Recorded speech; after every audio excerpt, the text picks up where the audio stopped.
I'm Simon Davies. I'm the Executive Director of Teen Cancer America.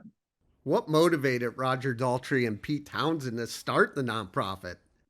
Yeah, I mean, I've known them for many years, longer than this organization's been in existence. This has been here since 2012. We set it up here in the US. But they've been involved in an organization called Teenage Cancer Trust in the UK, of which I was the chief executive for 13 years. And even before then, they'd taken an interest in helping out young people with cancer. And it's interesting because, of course, somewhere in their families, they will have had cancer, but that's not really the big motivation behind this. It was because they really wanted to give back to the young people that had created them. That had given them the success, given them the lifestyles, given them the support throughout the years in terms of, the WHO's success. And they actually, their doctor was somebody who set up, Dr. Adrian Whiteson and Myrna Whiteson set up Teenage Cancer Trust in the UK. And through that, they became interested. And then if you hear anything about the music of, anything about the music and the lyrics of the Who, it's all about that transitional age, it's that teenage thing, it's teenage angst. And, what we're doing, which we'll talk about later, is bridging that gap between children and young adults. And so in America, Roger was on at me for a long time, wanting to try and bring the British charity over here, and I said, we're not going to do that because it's going to take up too much energy. We can't stop doing the things we need to do in the UK. But eventually I said, why don't you just set up a US charity?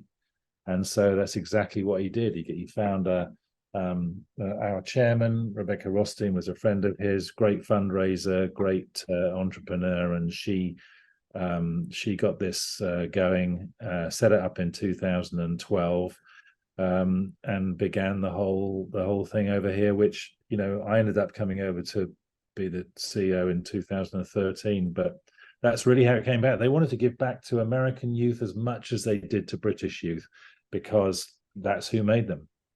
They were as popular here as they were in the UK. And the Who's been relevant for every decade with either Broadway or the CSIs or anything, so they never stopped. I know. I can tell you that Pete Townsend is now going to make a ballet of Quadrophenia. Can you imagine that? Yeah.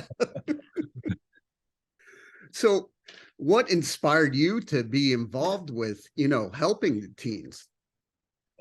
Yeah. I mean, it wasn't difficult for me. I have always been involved in working with some kind of group or other throughout my whole career. But when I got associated with Teenage Cancer Trust in the UK and got started, it was very easy to see why there was a massive gap in provision here. If you have the pediatric world is full of average age 6-year-olds. If you go into a cancer hospital, that's what you're going to see. In the adult world, the average age is 60. And this whole kind of teen and young adult, missing it in between and realizing that nothing was really happening for them. That's what really inspired me. And obviously the stories of young people with cancer are very compelling. And so I wanted to be a part of the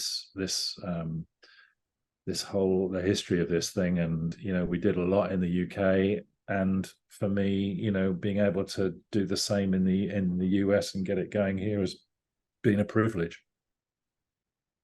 Can you tell me about some of the programs? So Teen Cancer America was set up in 2012, and what we do is we work with hospitals. If you can imagine that the pediatric world and the adult world of cancer is really grown up in silos, and so that pediatric world lives on its own, and the adult cancer world lives on its own. And so if you're an 18-year-old, the chances are you could end up in a pediatric hospital or you could end up in an adult hospital. It's just, it's almost luck of the draw as to where you end up or the type of cancer that you might have. So what we're trying to do is work with hospitals to create both environments and programs that are very specific to this age group. We want to see the collaboration of pediatric and adult specialists coming together, to understand these young people who in the past have not survived as well as their outcomes and their survival has not been as good as either children or adults, and to bring them together, bring that expertise together, and also bring the young people together, because you know as well as I do how important your peer group is at that age. Yeah. And they're going through a lot of stuff, and they don't want to be isolated amongst little kids or isolated amongst old people. They want to be amongst people of their own age and have staff ready to understand them. And in the physical environments that we create for people, which we also do, that's got everything that a teenager would want. It's a kind of much more cafe style. It's got computers and PlayStations, and it's wired for sound, and it's a really funky kind of environment that young people can identify with, as opposed to having to look at the Disney wallpaper in the children's ward, or the bleak environment of an adult hospital where most of the people are in their 60s and 70s. For you, how does it feel to just talk and get to know these teens and their families? They're the biggest inspiration of all, just to see what they have to go through. So, it's bad enough having cancer at any age, at any time, of course, but this is a really, really critical time in life. Cancer can run a railroad through, their search for independence, which is obviously that you're at that age where you're becoming more independent, and suddenly you have a cancer diagnosis. You're old enough to understand what's going on, so you can understand not only the cancer but understand the impact on your family, which might be colossal impact on the family, and having to change things that financially they might lose money as well because of the cost of treating cancer. So there's all that to deal with, and then your schooling is messed up, so you may not get the grades you need to go to university, or if you're older, it could be your first job, or your career pathway has to change because maybe you have to have an amputation, or you have a brain tumor that affects your cognition. So you might not be able to do the things that you always aspired to. So there's all these unique, it's like a perfect storm. So you've got cancer, you've got all these psychological effects, you've got everything that is challenging about life at that time anyway, and you're robbed of it because of cancer, and you may not live. I mean, that's the reality, is that a percentage of these young people will not survive, and those that do survive may have many long-term effects. It may be that they will become infertile because of the treatment, so they won't have a family. They may have, as I said, if they had a brain cancer, that might affect their cognition, or their mobility. They might have to have an amputation. So all these late effects and long-term problems, are going to go on their whole lives.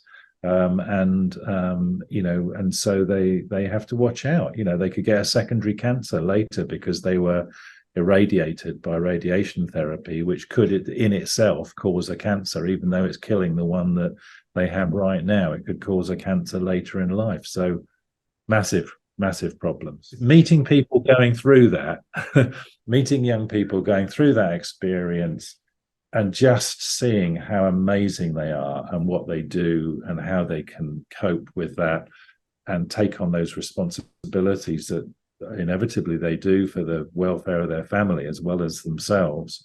They worry about how their parents are having to cope with this, or their siblings, and they're just amazingly wonderful people to interact with. And you think, how on earth are they coping with that, with the maturity that they do? They grow up fast, that's for sure. They grow up fast, and quite often they're mature beyond their years because of what they're having to go through. So they're truly inspirational in their own right. Yeah, with that, they're focusing on their physical health and getting better, but how important is it to also make sure they have time to focus on their mental health as well. The long-term effects of this on their mental health is significant, both in going through the cancer and the after effects. I mean, the cancer itself is challenging, and so they can suffer from depression and isolation. With some cancers, you have to be in a hospital room for literally weeks at a time, and anybody that does come in has got to be masked and gowned and wearing rubber gloves because your infection status is so low. So their isolation is very high, and that can cause a lot of depression. But then there's all that impact on what's happened to their lives. So, quite often the period of time dealing with cancer is so focused on survival that actually that keeps them really devoted to achieving that survival. But actually at the end of it, and many young people talk about that, the mental health effects later are actually harder to deal with because they're trying to re-enter their lives. They're having to realize, what they've lost, and realize that they may have to redirect themselves, and that whilst their friends have been off to university and traveling the world, they've got to find their way of sort of getting back on the bike and being able to live again, and maybe living with a deficit, or maybe living with something that they wanted to achieve but they're now never going to be able to. So that's their mental health during that time is really challenging as well. And you've been a part of Teen Cancer America for about 10 years. How does it feel to be, the support system of kids now in the US? Yeah. Well, one of my motivating factors for coming here is that, of course, I wanted to I was really interested to come here to America, but also I felt that, because America's lead in so many things, and their research is so far advanced in many ways. I really felt that actually, if we could achieve what we've been able to achieve in the UK and more, that actually, if it's achieved in America, then the rest of the world will follow. And so for me, it was an opportunity to be a part of that. I've loved getting involved in the American health system. There are massive differences between the UK and America, and as well as there are some great things about a national health system, but also it's a very weighty kind of bureaucracy and can be slow to move. Whereas in America, things are very difficult because everything is every individual institution kind of chooses its own pathway, but then when it wants to, it can turn things around overnight. So the kind of motivation to be part of something that can be very innovative is exciting. And we've done really well. When I first came, it was very much kind of, I was like a door-to-door salesman, going around to hospitals and hoping that they do something, but they are, they've responded. We have some great allies now, incredible people. And there were some early, pioneers of this as well that I'm grateful for, who helped to get it going even before I came. And now we're achieving something. We've got over 52 hospitals that we've developed programs in. I think it's not only here to stay, but I think we're going to roll it out. We're going to make sure that every young person with cancer has access to these specialist programs and facilities. That's our goal. We're probably about 1/6 of the way there, I reckon, which in 10 years isn't bad. And I reckon that the next 10 will go faster because we're bigger and we can do more, and because there's momentum. So I'm hoping that we're going to get, actually, that's a quarter of the way there. I reckon about a quarter of the way there. So we're doing even better. Yes. So hopefully within the next 10 years, we could really make that a reality, that every young person has access to one of these programs, and then we'll have turned it around. Yeah, and that would be huge. It would be huge. It would be huge. I want to try and do it. We want to try and do it in Roger and Pete's lifestyle. Roger's going to be 80 next year. Can you believe that? Wow. No. He is. Yeah, I mean, and he's still rock and rolling. So, Yeah. It's phenomenal. But yeah, we want to get as far as we can before those two. I'm sure he'll be still on stage at 100, so we've got plenty of time. Yeah, I don't see them stopping. So, No, but they with keep saying it. Every tour's the last one. That's what they say. but with Roger and Pete, Yeah. music is their life. Yeah. And Teen Cancer America has a music program. Could you tell me Yeah. about that? Yeah, I mean, that has been something that's been very, very exciting. So we have this program called the Play It Back program. And it began because two sets of parents who had both lost their sons to cancer came to us and wanted to give us a bit of money. They didn't have a lot of money. They just said, we want to give you a bit of money, but in some way, music was our son's life during their, and during their when they were dying, they turned to music a lot and to writing songs and things like that. And we just like to give back in some way, to give music to young people, because we know it's important. And Yeah. as it happens, my colleague Hilary Gann and Kenley Mattis, who runs the Play It Back program, had previously put together an idea of working with young people with cancer, and not just going into the patient's room and singing a song, but actually helping them develop and write their own music.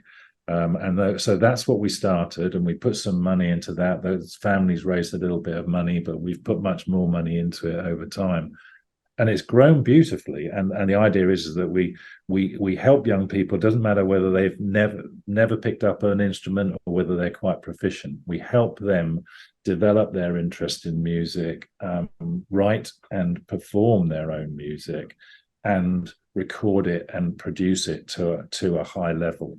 We've even produced a vinyl of their music now, which is great. It's a really amazing program, and for this, I actually have to thank the pandemic for helping it grow in a way that we didn't know it would. So we had set this up as a local LA scheme where young people got together and worked in a studio, and of course the pandemic prevented that from happening. And so Kenley and Hilary started reaching out to young people in hospitals around the country and just saying, look, we're here, maybe we can do stuff online. And now we've got this amazing network of young people who are making their own music from around the country. They're jamming between Alabama and New York and, LA and Seattle. And, it's just fun. And so we're doing more now, and it's much broader, and it's really, really successful. And the young people that take part in it say that it is the best thing for their spirit and their confidence and their creativity to be a part of. So it's a beautiful thing. Yeah, I feel like music is the most expressive medium for emotion and relatability. So that does make a lot of sense, how people can, connect with that music going through trying times. Yeah, and it gives them an opportunity to express what they're going through as well. I mean, they don't always write about their cancer, but they often write about the things that are affecting them emotionally and physically, but particularly emotionally, and how that makes them feel, and being able to express that through whatever medium. Kenley's great at this. We've had people who've been rappers, people who are interested in country, people who are interested in pop and rock, and they take the genre that really appeals to them. They listen to the artists, and that influence them, and we help them put it down. And Kenley's a master at that, and they've just, as I say, have come up with amazing stuff. But they know and they feel that what this gives them is an outlet that they can't always share with even parents or friends around. It's a way for them to express themselves and get some of those innermost fears and feelings out on the table. So with some of the artists you work with, like Foo Fighters, Ed Sheeran, Green Day, Pink, so on and so forth, how did that happen to get such a large base of people? We're blessed, of course, to have patrons like the Who, and founders like the Who, because Roger in particular, typical lead singer, he's a dynamo about this, and he not only really cares about it, but he talks the talk. He knows what he's talking about, and he'll talk to anybody. I've had chief executives of hospitals who'll phone me up the day after they've been on a plane with Roger and say, I think we ought to talk to you about this, because he talks to them about that more than he does about the who. But through that process, Roger, of course, and Pete know a lot of people, and so do their management. And so in the UK, we had these famous Royal Albert Hall shows that were a week of shows at the Royal Albert Hall that happened every week. They continue now, and Roger and Pete helped make those happen. They've had the greatest bands ever play at those shows.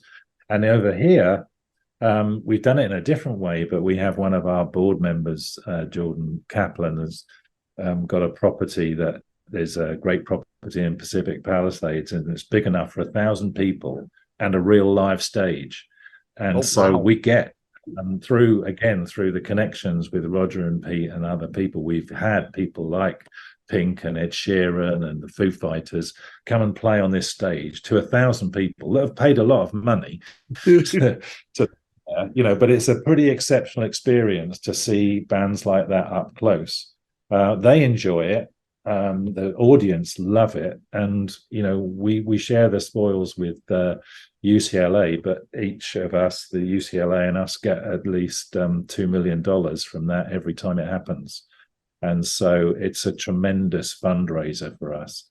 But having those artists come by, I'm not saying we would never have support from artists like that, but it does help when you get a phone call from Roger Daltrey that says, I need your help. You're not really going to turn around and say, I don't care about you, Roger. Right. You're the most influential rock and roll star in the world, sort of thing. It makes a difference in what those phone calls can do in terms of getting more people interested. Yeah, that does help. Yeah. So when you first started with Teen Cancer America, did you think it would ever grow the way it is? I did hope it would grow. I didn't know it would grow as well and as successfully and as large and as fast as it has done. And that's what I'm really proud of, is that I figured that, this would be a long road, probably going well beyond my time here, that actually would take a lot. But, what we found is, as I said, we've got 52 hospital partners that we have developed programs with, and we've made grants to. But I've got about 50 or 60, maybe even more, hospitals that have approached us about developing programs, but we just don't have enough money to give away to do it all. It's a constant balance. But what a great place to be in, where you've got that type of lineup of people that want to do business with you. And so I didn't expect it to have been as successful as it has, and I'm really delighted to see that happening. But anybody listening to that last bit, you will realize that we need many, many more dollars. So if you want to help out and help young people, could be in your area, we're everywhere. We're all over the United States. So make it local, or just put some money in the big pot. We'll make good use of it for young people with cancer, for sure.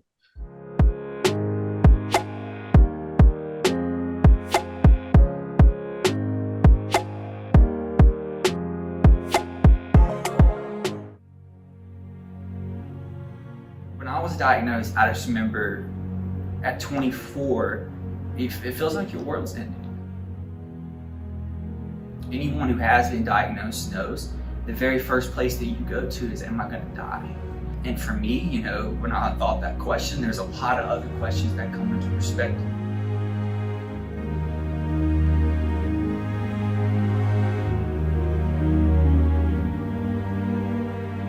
Teen Cancer America takes its inspiration from young people, without a shadow of a doubt. We are enabling them to be treated and supported as individuals first, and their cancer second. They create these teams of healthcare professionals who really understand what young adults who have cancer are going through. Teens and young adults need to be looked at through sort of a different lens. You need to see them differently than little kids or older adults. I can't imagine what it would have been like to go through cancer without the kind of support I received from Teen Cancer America. I was lucky enough to get treated at UCLA's Teen and Young Adult Center funded by Pete Townsend and Roger Daltrey's Teen Cancer America. And I could not be happier with my experience. Roger Daltrey says that there's no better therapy for a young person than another young person. And I think that says it all about what we're trying to achieve here. We have 50 hospitals right now that are partnered with Teen Cancer America. Our hope is to see that grow exponentially so that no matter where a young person lives, that they have access to a hospital that has this kind of specialized care.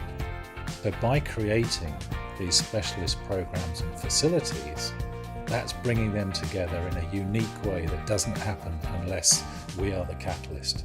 It's such a great organization, and we donate our time and our talents to it because we believe in what the organization is set out to achieve. It's unlike any nonprofit or charitable organization that I've had the privilege to be involved with.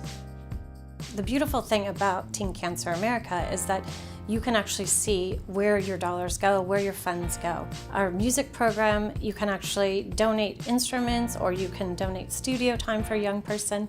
Play It Back program is a program through Teen Cancer America where we write and produce music with adolescent and young adult cancer survivors. We do have a bunch of celebrity musicians, songwriters, producers, artists that we call our Play It Back homies. Successful musicians can tell about their experience and give back. And I think all these artists are really happy to help this cause because it's such a no-brainer to help people who've been through so much. Yeah, just amazing. Absolutely amazing. In our introductory dinner, I wanted to talk about music. Roger had none of it. He wanted to talk about Teen Cancer America. As we were having dinner, Roger looked at me and said, "What is a person who can't give back to his fellow man?" To choose to give to that community is to choose to become a part of it. And you can't help but feel that what you're doing is impactful and incredibly important. Our goal is that every young person in America who faces cancer has a place to go. With all of the donations, we can take the programs that we have in about 50 hospitals to 250 hospitals. So the growth is exponential, but the need is very, very great for young people and their families and what they're facing. When I first got diagnosed, all you want is help. Together, I like to think of it honestly, truly as a little family. You're able to all overcome the scenario and situation that you dealt with.